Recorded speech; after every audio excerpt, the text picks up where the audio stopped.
Hello my beautiful friends and welcome back to our channel and today's video, which is our third video in our series on shoulds. Shoulds are something that I am incredibly passionate about. They're something that steal our energy and our motivation for so many of us in our lives. And shoulds are also something that throw us off track. They throw us off our mission. They stop us from putting our resources where we actively, genuinely want to put our resources to create what we want to create in our lives. Now, for most of us, our shoulds aren't something that we can just snap our fingers with and have them disappear.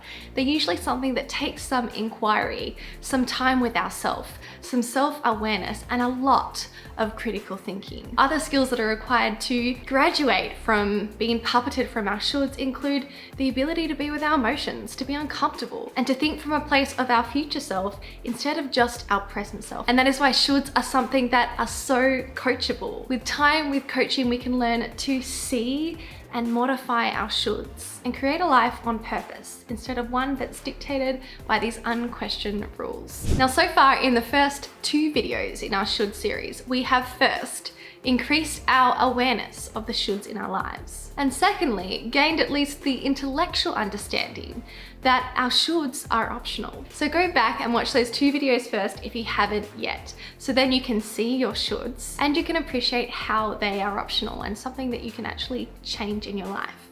Because in this video today, we're going to be talking about which shoulds we actually want to change by recognizing, having a system of working out if our shoulds are a problem or not. Are they something that we want to see and change, or are they just fine? Will we get the results we want if we continue to keep these shoulds? Now, it's my general assumption and experience with both myself and with my clients that it's a good general rule that our shoulds aren't useful. They're either not useful or desired in a practical sense, in that they're not creating the experience or the behaviors, the outcomes that we want to create, or at the very least, they don't tend to be the best option for us, in that they don't produce the best outcome that is available to us. And this assumption and experience of mine and my clients is backed by some theory here, because should statements are recognized as a cognitive distortion, i.e. they're a pattern of thinking that the statement distorts our perception of reality. They are negatively biased and they tend to cause us distress. Cognitive distortions. However, as with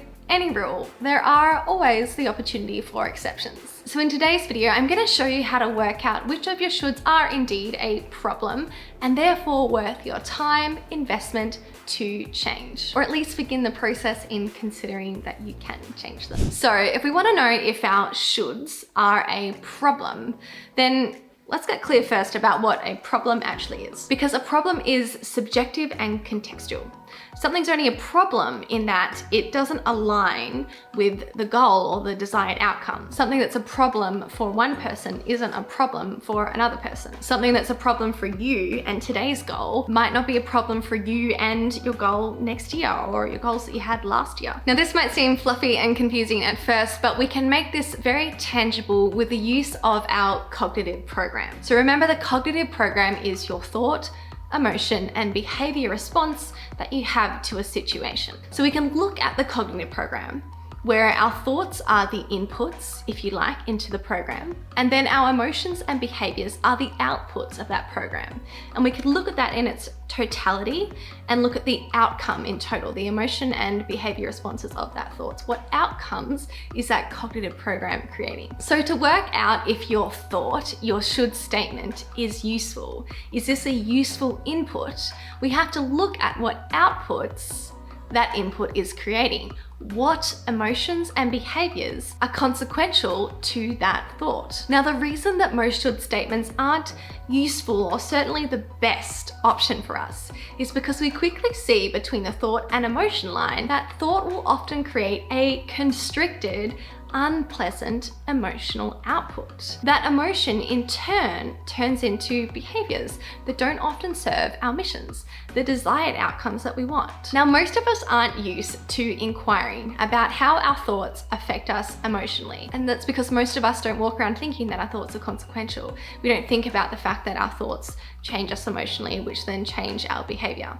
And I want you to actively take the time to recognize this fact. So the exercise today is to take yourself to a safe, quiet, comfortable place and try on your thoughts, your should statements, like a piece of clothing. So I want you to sit back, and take the thought into your mind. As you think that thought, really be in and be with that thought. I want you to notice at the same time how this thought affects the way that you feel. For example, the thought, I should go to the gym. Most people are using that to create the output of the behavior of going to the gym, because they think that it creates an emotion that looks like motivation, something that moves them into that action. Now, for some people, it's possible that it does move you into action in that way. It does create some of those outputs that you like.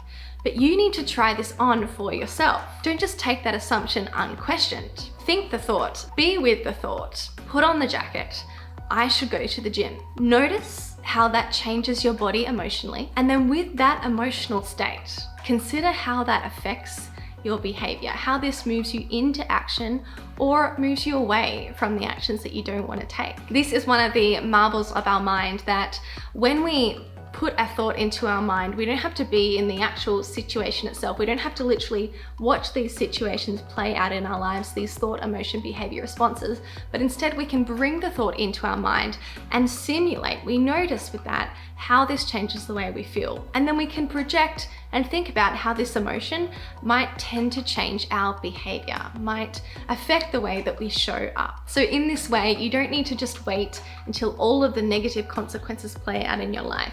You can actually sit and do this work, simulate the situation, and from there work out which thoughts are useful or not, which ones you want to use in the future, which ones actually create the outputs, the behavior of going to the gym, that you like, and which emotions actually drive that behavior, which thoughts create those emotions. The point of trying on your shoulds like a jacket and seeing what plays out is to help you understand what your should statements are actually creating, instead of what most of us do, which is sit with the assumption that our should statements as inputs create the emotion and behavior outputs that we want. You might be surprised. All right, my beautiful friends, this is a really powerful exercise. Have a go. Let me know how you go in the comments below, and I'll see you guys in our next video. The should series continues. And if you already know you want to take this work a bit further, or you're curious about how coaching can help you, I offer no cost, no obligation consults where you just jump on the phone for an hour and we have a look together at how coaching could change your life. Love you guys so much, and I'll see you in my next one.